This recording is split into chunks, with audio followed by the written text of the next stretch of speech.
Y el título del mensaje de hoy día, mis hermanos, se llama Condicionados por la Palabra. Dentro de la serie que estamos viendo, la verdad sí importa. Amén.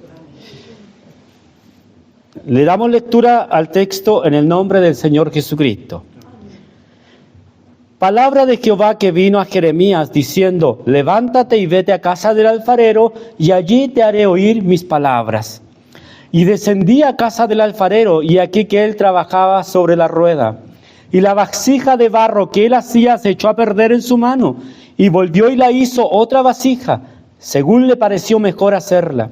Entonces vino a mí palabra de Jehová diciendo: ¿no podré yo hacer de vosotros como este alfarero, oh casa de Israel? Dice Jehová: he aquí que como el barro en las manos del alfarero, así sois vosotros en mis manos, oh casa de Israel. En un instante hablaré contra pueblos y contra reinos para arrancar y derribar y destruir. Pero si esos pueblos se convirtieren de su maldad contra la cual hablé, yo me arrepentiré del mal que había pensado hacerles.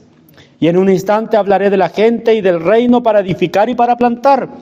Pero si hiciere lo malo delante de mis ojos, no oyendo mi voz, me arrepentiré del bien que había determinado hacerles.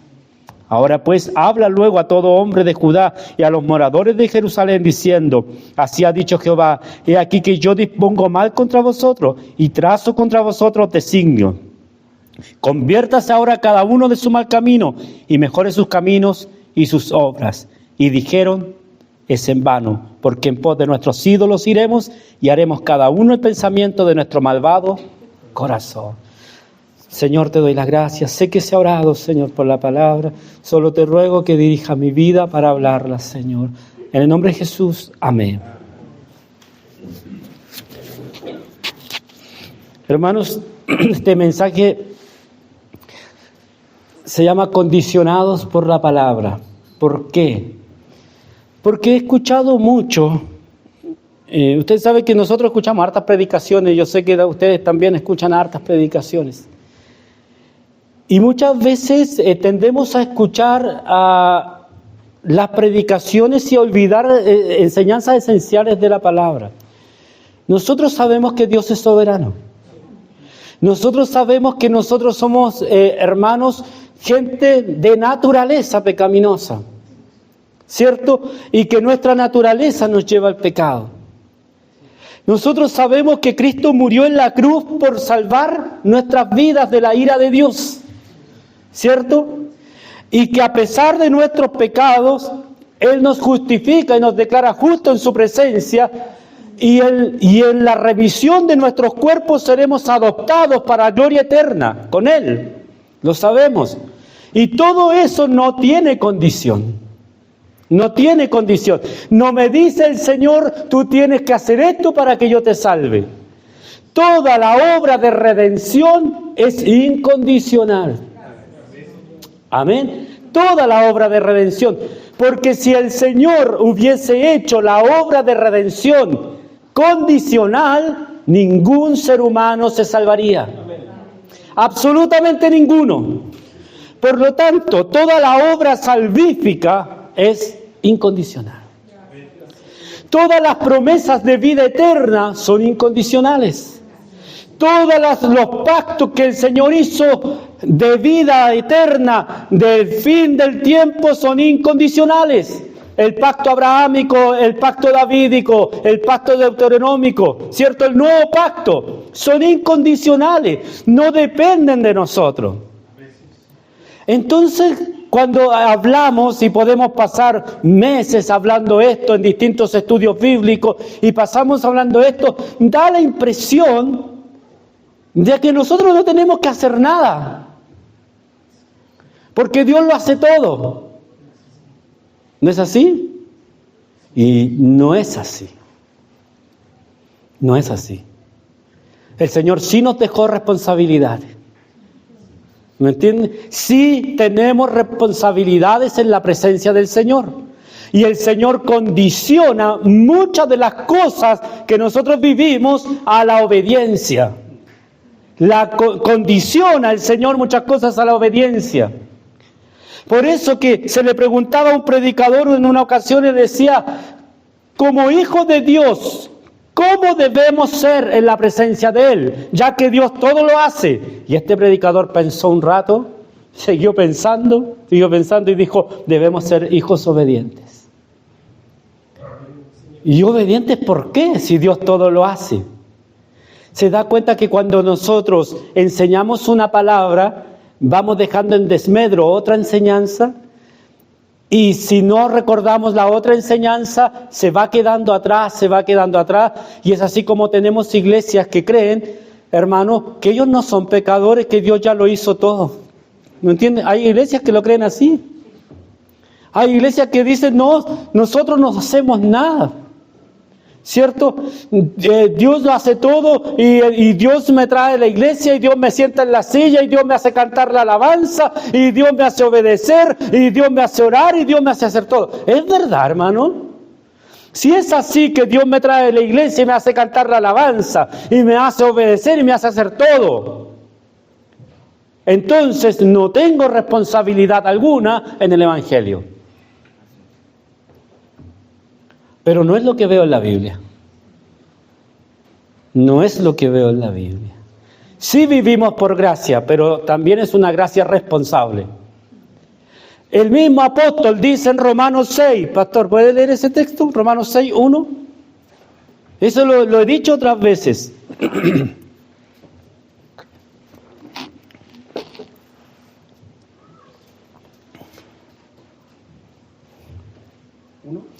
6:1. ¿Qué pues diremos? ¿Perseveraremos en el pecado para que la gracia abunde? Amén. De ninguna manera. Es el 2. ¿Escuchó lo que dice? Sí, o sea que si pecamos no va a haber gracia. ¿Y cómo era la cosa entonces? Si la gracia lo hace todo y nosotros, aunque caigamos en pecado, la gracia nos sostiene y la gracia hace todo. No, hermano. La Biblia nos prohíbe pecar. La Biblia nos prohíbe pecar. El Espíritu Santo nos lleva lejos del pecado. ¿Qué pues perseveraremos en el pecado? ¿Sabe por qué Pablo le dice a los romanos esto? Porque existía la idea de que ya que soy justificado, soy santificado, el Señor lo hace todo. Ah, bueno, entonces hago lo que quiero y la gracia va a abundar igual. No. Perseverar en el pecado para que la gracia abunde. Imagínense usted, hermano en el Señor, que usted hace la de Kiko y Caco. ¿Se entiende lo de Kiko y Caco, cierto? Un cuento de Manuel Rojas donde Kiko y Caco eran dos delincuentes hermanos muy malos y hacían muchas maldades. Y quedó como un dicho: usted hace la de Kiko y Caco todo el día y viene acá y espera que Dios lo use. ¿Cierto? Me toca predicar, así que voy a hacer todas las maldades, hermano, voy a hacer todas las burradas que se me ocurran y voy a llegar y el Señor me va a usar. Porque hay que perseverar en el pecado, total, la gracia abunda igual. No es así. Y es una idea muy equivocada. Y en el libro de Romanos, Pablo parece que conversa con alguien. Pablo parece que me da la idea, hermanos, que discute con alguien. Y como que el otro le dice, entonces puedo pecar. Y Pablo dice, ¿perseveraremos en el pecado para que la gracia abunde? Y como que el otro se queda pensando y Pablo como que reacciona, de ninguna manera. De ninguna manera tenemos que buscar a Dios.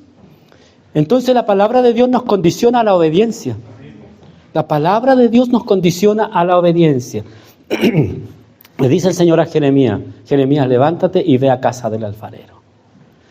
Y va Jeremías y llega a la casa del alfarero. Jeremías observa lo que hace el alfarero.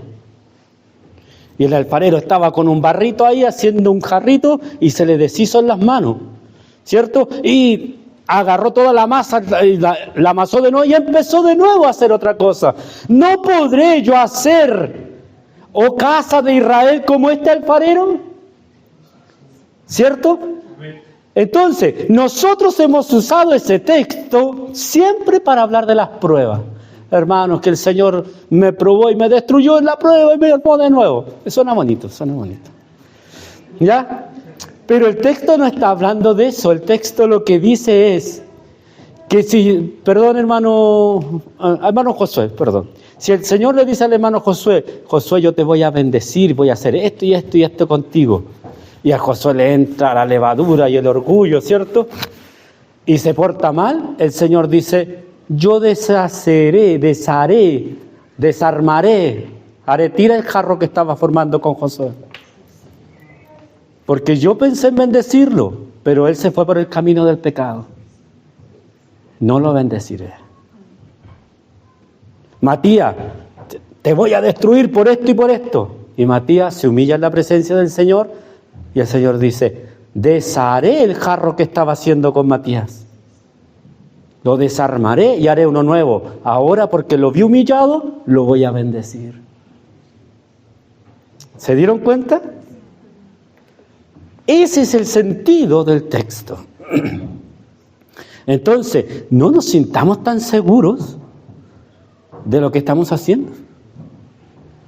Tengamos temor en la presencia del Señor. Ah, no, pastor, pero ¿sabe qué? Eso era en el Antiguo Testamento. Ahora estamos en la gracia y en la gracia no corre el alfarero ni ninguna de estas cosas. ¿Es así? El apóstol Pablo dice el mismo Romano, esforzaos en la gracia, ¿cierto? Esforzaos en la gracia. El Señor Jesucristo dice en el Evangelio de Juan capítulo 15, después de hablar que Él es la vid, dice, vosotros sois mis amigos, ¿cierto? ¿Y qué más? Si hacéis lo que yo os mando. Es raro esto, ¿sabe por qué? Porque entre los amigos no nos ponemos condiciones, ¿sí? O sea, tú vas a ser mi amigo Leo, pero si hace todo lo que yo quiero, Leo, ¿cierto? No va a querer ser amigo mío. Pero el Señor dice, vosotros sois mis amigos si hacen lo que yo les mando. Otra condición de obediencia. El Señor condiciona nuestra obediencia. Condiciona, hermano, el que nosotros vivamos cerca de Él. Queridos hermanos, vivimos en la gracia, pero olvidémonos que no somos responsables. Somos responsables, estamos condicionados por la palabra a ser obedientes al Señor. La salvación no está en juego. Comencé diciendo que la salvación es incondicional. Pero todo lo que puede recibir usted como bendición, sí está en juego. ¿Amén? ¿Lo cree usted? ¿O no lo cree nada y usted puede estar allá atrás diciendo no y buscando en la Biblia? No. ¿Cierto? Hermanos, ¿qué dice Primera de Corintios, hermano Luis, por favor? Primera de Corintios capítulo 3. Primera de Corintios capítulo 3. Por mientras que el hermano busca ese texto, nosotros vamos a leer Ezequiel. Ezequiel 18, hermano. Dice 18:20 dice, del 19, y si dijeres, ¿por qué el Hijo no llevará el pecado de su Padre? Porque el Hijo hizo según el derecho y la justicia, guardó todos mis estatutos y los cumplió. De cierto vivirá. El alma que pecare, esa morirá. El Hijo no llevará el pecado del Padre, ni el Padre llevará el pecado del Hijo. La justicia del justo será sobre él, y la impiedad del impío será sobre él. Porque Dios es justo. Y lo que sigue diciendo abajo, no sé si su Biblia lo tiene el subtítulo, el camino de Dios es justo. ¿Ya? Y dice, 22, todas las transgresiones que cometió no le serán recordadas, en su justicia que hizo vivirá. ¿Quiero yo la muerte del impío?, dice Jehová el Señor. ¿No vivirá si se apartare de sus caminos? ¿Cierto? Y después dice 31, echad de vosotros todas vuestras transgresiones con que habéis pecado, y haceos un corazón nuevo y un espíritu nuevo. ¿Por qué moriréis, casa de Israel? Porque no quiero la muerte del que muere, dice Jehová el Señor. Convertíos pues y viviréis. ¿Se da cuenta lo que la palabra del Señor dice ahí? Que nosotros a veces sufrimos, a veces tenemos enfermedades, a veces tenemos dificultades graves en la vida a causa de nuestro pecado. No quiero yo el sufrimiento del que sufre ni la muerte del que muere a causa de no arrepentirse de su pecado. Y es como que el Señor ruega, hermano, en el Señor, ¿no te vas a convertir, oh casa de Israel? Y tómelo, no te vas a convertir, Jerónimo, no te vas a convertir viendo lo que te estoy diciendo. Yo no quiero que mueras, yo no quiero que sufras. Pero tu sufrimiento es causa de tu comportamiento. ¿Lo encuentro esto en el Nuevo Testamento? Por supuesto que sí. Pablo dice en 1 Corintios 11 que por tomar la cena indignamente, no reconocer al Señor en su lugar, algunos están enfermos y otros muertos. ¿Cierto? Entonces, amados hermanos, sí hay condición de obediencia. Yo no puedo ser, hermano, un cristiano desobligado. No puedo ser un cristiano desobligado. Tengo que ser un cristiano que tema al Señor. En Deuteronomio 31, del 30, el Señor les dice: yo he puesto delante de ustedes la vida y la muerte. Escojan ustedes qué camino van a tomar. Y no digan que este mandamiento que yo les doy está al otro lado del mar, para que digan: ¿sabes qué, Señor? No podemos obedecerlo porque el mandamiento está al otro lado del mar y no hay quien vaya. O no está en el cielo, sino que está cerca de ustedes, en sus manos y en vuestro corazón, para que lo obedezcan. Entonces, queridos hermanos, la palabra es muy clara. ¿No puedo yo hacer, oh casa de Israel, lo que hacía el alfarero? ¿Me puede hacer de nuevo el Señor? Claro que puede. Hermano Luis, lea 1 Corintios 3. ¿Sí? ¿Del 1 en adelante? Dice: de manera que yo, hermanos, no puedo hablar como espirituales, sino como carnales, como niños en Cristo. Os di a beber leche y no vianda, porque aún no eres capaces, ni sois capaces todavía, porque aún sois carnales, pues habiendo entre vosotros celos, contiendas y disensiones, no sois carnales y andáis como hombres, porque diciendo el uno: yo ciertamente soy de Pablo, y el otro: yo soy de Apolos, ¿no sois carnales? Amén. Quédese ahí. El apóstol trata de carnales a los corintios. ¿Ya? Hermanos, cuando Pablo le dice esto, le dice que son inmaduros en la fe. Ya, nosotros usamos ese término en las iglesias como de carnicero, ¿cierto? No, Pablo no le está diciendo eso. Pablo le está diciendo que son inmaduros en la fe, ¿cierto? Cuando ya debían tomar comida sólida, ¿qué comían? ¿Tomaban? Leche. Allá en Polonia está el hermano Daniel, que lleva como no sé cuántos años con nosotros, y él dice que es la perla que nosotros tenemos y el niñito. ¿Cierto? Y me dice: pastor, yo soy un niño espiritual. Ya, corte el deseo, le dije un día. Si usted ya lleva años con nosotros, hay hermanos que llevan menos tiempo que usted, ya coordinan, ya predican. ¿En serio, pastor? Sí, pues, hombre, le dije yo, así bien duro, bien serio. Pero entonces, ¿qué hago? Pídale al Señor si usted ya no es un niñito. Entonces, hermanos, Pablo les reclama lo mismo. Ustedes debían ser maduros y todavía tienen necesidad de leche. Y cuando uno predica mensajes como estos, de pronto es duro y se acerca, hermanos, ya seguro, se acerca a alguien y dice: pastor, fue muy duro usted.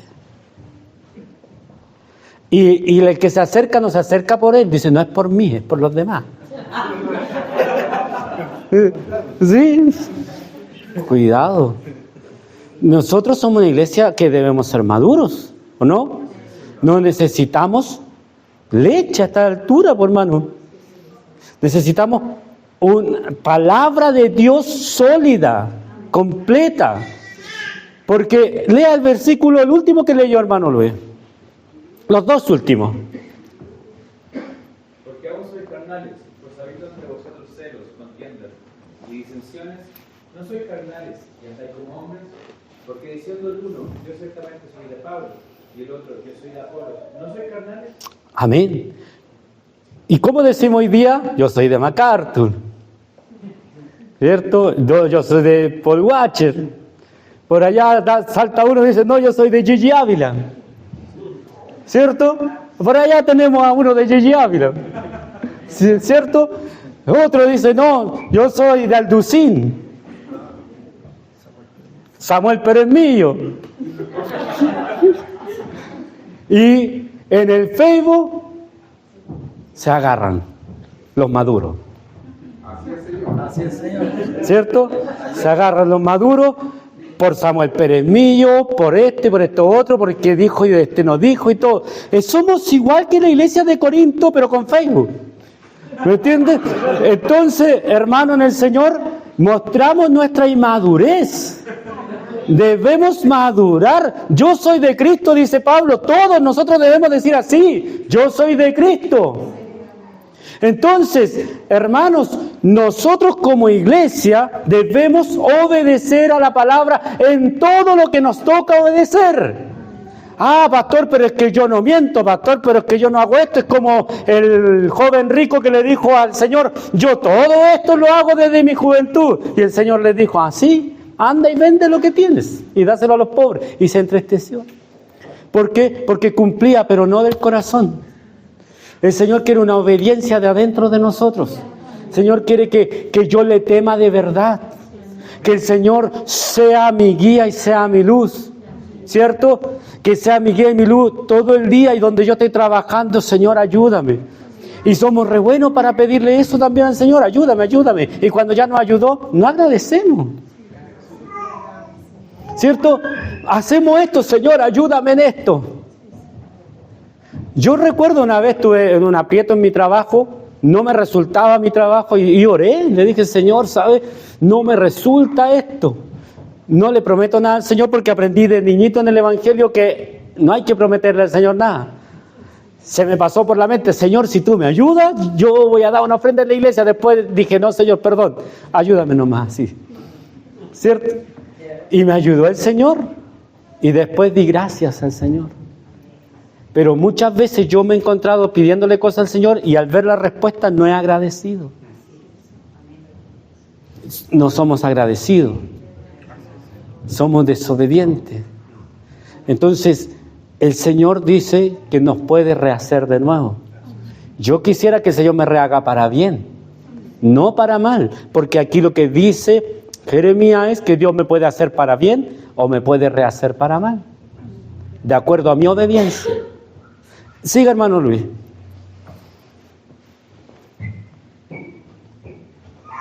¿Qué pues es Pablo y qué es Apolos? Servidores por medio de los cuales no habéis creído, y eso según lo que a cada uno concedió el Señor. Yo planté, Apolo regó, pero el crecimiento lo ha dado Dios. Así que ni el que planta es algo, ni el que riega, sino Dios, que da el crecimiento. Y el que planta y el que riega son una misma cosa, aunque cada uno recibirá su recompensa conforme a su labor. Porque nosotros somos colaboradores de Dios, y vosotros sois labranza de Dios, edificio de Dios. Amén. Cada uno recibirá su recompensa de acuerdo a su trabajo delante de Dios. Dice él, yo planté, Apolo regó, pero el que da el crecimiento es el Señor. Somos siervos del Señor. Cada uno en el trabajo que hacemos recibiremos una recompensa. Lo hagamos bien o lo hagamos mal. Si lo hacemos bien, va a ser una recompensa hermosa. Si lo hacemos mal, nuestra recompensa va a ser nada. Ahora siga leyendo el texto. Conforme a la gracia de Dios que me ha sido dada, yo como perito arquitecto puse el fundamento, y otro edifica encima, pero cada uno mire cómo sobreedifica. Porque nadie puede poner otro fundamento que el que está puesto, el cual es Cristo. Amén. Y si sobre este fundamento alguno edificare oro, plata, piedras preciosas, madera, heno o hojarasca, la obra de cada uno será manifiesta, porque el día la declarará, pues por el fuego será revelada, y la obra de cada uno, cual sea, el fuego la probará. Si permaneciera en la obra de alguno que sobreedificó, recibirá recompensa. Si la obra de alguno se quemare, él sufrirá pérdida. Si bien él mismo será salvo, aunque así como por fuego. Amén. El Señor les bendiga. Aquí deja establecido la palabra que todos van a ser salvos. Eso es primero. pero que no todos van a recibir el mismo tipo de recompensa, sino que el que trabajó con excelencia va a recibir una gran recompensa. Y el que trabajó en la inmadurez, por eso Pablo habla de la inmadurez, el que fue inmaduro en su obra, construyó en cartón, construyó en heno, en hojarasca, no va a recibir recompensa, sino que solo va a ser salvo. Pregunta, ¿quiere recompensa usted? Amén. Gracias, hermano David, dígalo más fuerte. Amén. Claro, yo también quiero recompensa de parte del Señor, hermano. Y sé, y estas palabras nosotros las mal usamos, y sé que aunque haya sido el mejor obrero, el Señor me va a decir, hijo, en lo poco fuiste fiel, en lo mucho te pondré, ¿cierto? Sé que con todo voy a ser inútil en la presencia del Señor. Y alguien dice, bueno, si voy a ser inútil, ¿para qué me esfuerzo? No, ¿sí o no? ¿Para qué si voy a ser inútil igual? Hermanos, usted no se imagina lo que Dios tiene para usted en la gloria. Primero, nadie va a ir a barrer a la gloria, ¿cierto? Sáquense eso de la cabecita, porque los hermanitos ahí dicen, yo me conformo con que barra en la gloria. ¿Qué si no hay basura? No hay polvo, ¿me entiende? No hay nada que tenga que ver con el deterioro pecaminoso de esta tierra, ¿me entiende? Dios vive en una eternidad perfecta donde las cosas no se gastan. Si no se gastan, no hay basura, no hay polvo, no hay nada de eso. Y nosotros vamos a estar allí, hermanos, en el Señor. Y Dios me dará recompensas espirituales. A algunos el Señor les dará la oportunidad, a esos grandes siervos y siervas de Él, de sentarse junto a Él en su trono. ¡Ah, qué hermoso! ¿Podemos aspirar a eso? Claro que sí. ¿Vamos a llegar a eso? Dios lo sabe, ¿cierto? A otros el Señor los hará columna en el templo de su Dios, allá en el cielo. Entonces, pero yo no quiero ser una columna. Son, hermanos, recompensas espirituales. Y cuando uno empieza a estudiar las recompensas, es para quienes fueron obedientes. Y no es la lógica que usamos nosotros cuando llega el fin de año, hermano, y le vamos a dar un premio, ¿cierto? El premio al alumno más destacado. Y los papás, hermano, se les sale el pecho, ¿cierto? Ahí, al alumno más destacado, niñita tanto, ¡uy, mi hija, qué maravilla! O el niño tanto, ¿cierto? Y ahí empiezan a dar. Y al final, que a mí nunca me ha gustado ese premio, es el premio al esfuerzo, ¿cierto? Y el premio al esfuerzo que no debieran darlo. Muchos vamos a recibir el premio al esfuerzo por desobedientes, por mano. El Señor ahí en una fila, millones que van a recibir el premio al esfuerzo. No, por hermano, nosotros debemos ser gente obediente en la presencia de Dios, hijos obedientes. Dios exige de nosotros obediencia. Ahora,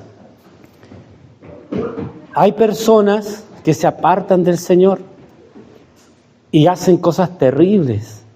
No van a dejar de ser hijos de Dios. Uno llega a dudar de que hayan sido hijos de Dios alguna vez por las conductas que tienen.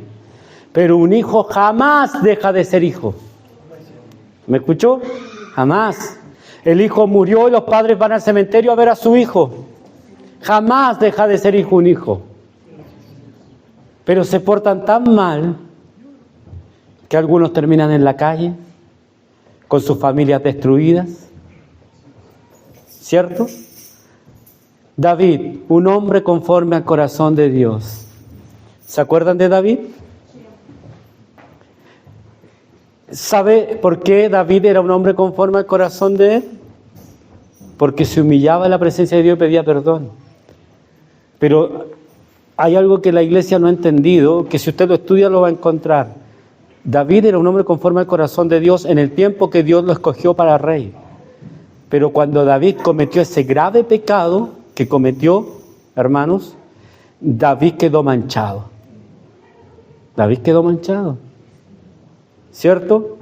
Y sabe, cuando uno comete un pecado, no se da cuenta de la gravedad del pecado. David, ¿qué hizo? Toma una mujer que no es su esposa Él tenía autoridad para hacerlo, así que toma a una mujer que no es su esposa. Cuando se da cuenta que ha dejado a esta mujer embarazada, busca la forma de que el marido se acueste con su esposa para así decir que ese hijo era del esposo y tapar el pecado. Como el esposo resultó más justo que el rey, lo mandó como carne de cañón para que lo maten. Cuando viene Natán y le dice: David, te tengo que contar algo. Dime. Había un hombre rico que tenía muchas ovejas y tenía bienes y todo. Y había un hombre pobre que tenía una sola ovejita. Vino un visitante donde el hombre rico y el hombre rico tomó la única ovejita del pobre. Y David se enardece, la hipocresía. Porque eso es hipocresía. Se enardece David y dice: que muera el tal, ese eres tú. ¿Cierto? Y nos dice el Señor: yo te he dado de todo. Te he dado de todo y si querías más podías pedir más. Y he hecho esto y esto y esto contigo, pero hoy tú eres un vaso de barro en mi mano y no haré todo lo que dije contigo. Desde hoy este vaso va a quedar malo. En mis manos se deshizo. Y desde hoy este vaso va a sufrir violencia en su casa todos los días de su vida.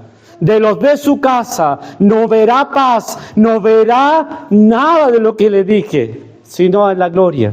Pero aquí en la tierra tendrás que soportar violencia, pecados sexuales en tu casa, de los tuyos, porque desobedeciste.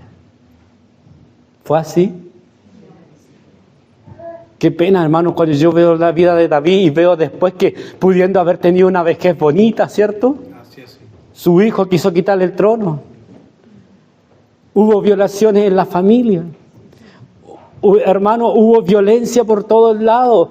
Y fue, hermano, a sus canas y fue a su vejez con dolor. Cuando podría haber ido a su cama, hermano, como fue Job.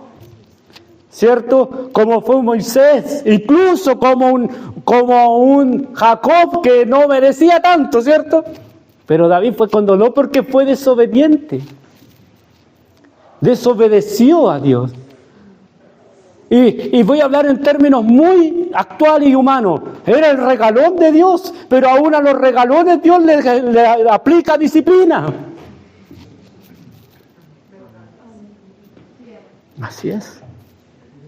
¿Y por qué yo no voy a esperar que Dios me aplique disciplina a mí? Si David era un gigante delante de mí. Si yo desobedezco también, Dios me va a aplicar disciplina. Porque también me ama, como ama a David. Y esta es la condición. Yo no quiero, dice el Señor, aplicar disciplina. ¿Qué padre de aquí le gusta aplicarle disciplina a los niños? Levante la mano el sádico que haya por ahí. ¿Cierto? A ninguno le gusta, hermano, aplicarle disciplina a los hijos. Es más, quisiéramos que los hijos se portan mal y no hacerles nada. ¿No es así? Le aplicamos disciplina porque los amamos. Porque sabemos que esa disciplina los va a fortalecer y los va a hacer hombres y mujeres de bien. ¿No es así? Yo no quiero disciplinar a mis hijos, pero es necesario. Dios no quiere aplicar su vara conmigo, pero es necesario. Y con usted también. Es necesario. El Señor los bendiga. Porque el Señor me tiene condicionado a la obediencia. Su palabra me condiciona a la obediencia. Y mientras viva, hermanos, mientras viva en esta tierra, voy a ser un vaso de barro fresco en las manos de Dios. Solo voy a estar terminado en su presencia en la eternidad. Pero mientras viva, Dios va a poder moldearme como Él quiera. Me va a poder dar la forma que Él quiera. Porque Él es mi dueño, yo soy su barro. Soy barro en sus manos. ¿No es así? Entonces el Señor condiciona mi vida con su palabra. Hermanos, no hagamos de todo. Yo veo que de pronto la iglesia se da muchas licencias Pablo dice, todo me es lícito, hermano. Ver todo lo que se le ocurre en la tele es lícito, pero no todo lo edifica, hermano. No todo le hace bien. No todos los permisos que usted se da le hacen bien.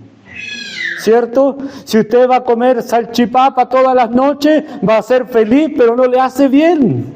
Y cuando le dé el ataque al corazón por la salchipapa, no le pida a Dios que lo sane. ¿Cierto? Le hace mal. Y así muchas conductas que nosotros tenemos, que sabemos que son malas en la presencia de Dios, van a traer consecuencias sobre nuestras vidas. Y Dios va a decir, mira hijo, yo te amo y te tengo que disciplinar. El Señor les bendiga. Creo que se entiende que estamos condicionados a la obediencia por su palabra. El Señor les bendiga, pongámonos en pie. Pastor.